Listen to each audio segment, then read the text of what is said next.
Bonjour à tous et bienvenue dans votre journal des produits de bourse de l'Obsat du mardi 7 août.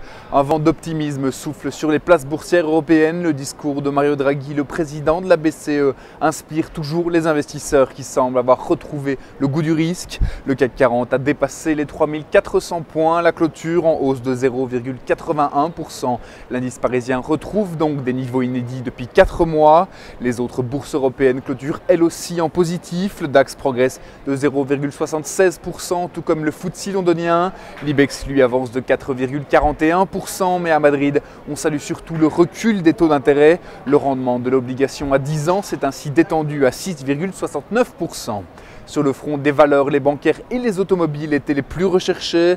Une note favorable du broker Chevreux a profité aux valeurs cycliques. Peugeot termine ainsi en tête de l'indice à plus 7,83%. Fortement pondérés, BNP Paribas et AXA ont bien contribué à la hausse du CAC 40 avec des progrès respectifs de 3,75% et de 2,80%.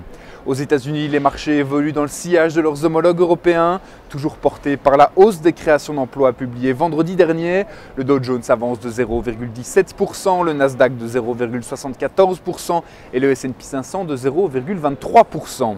Sur le marché des produits de bourse, les volumes sont en repli avec 25 millions d'euros échangés dans une séance de hausse. On en vient à la répartition par type de produit. Les certificats sont en légère baisse à 76% des échanges et les varants en hausse à 24%. Concernant les transactions, les certificats représentent 75% et les varants 25%. Sur la répartition par sous-jacent, les indices évoluent en légère hausse avec 67% du marché. Les actions se placent à 31%. La répartition des transactions sur les varants nous dit que les indices baissent fortement à 38%. Les actions par contre sont en force hausse à 60% et enfin taux de change des matières premières représentent chacun 1%.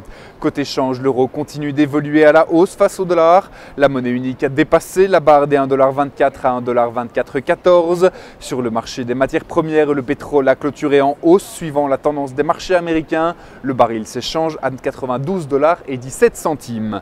La valeur du jour, c'est aujourd'hui le fabricant de semi-conducteurs STMicroelectronics. Graphiquement, la validation d'une figure classique de retournement de tendance en double creux plaide en faveur d'un rebond technique à court terme.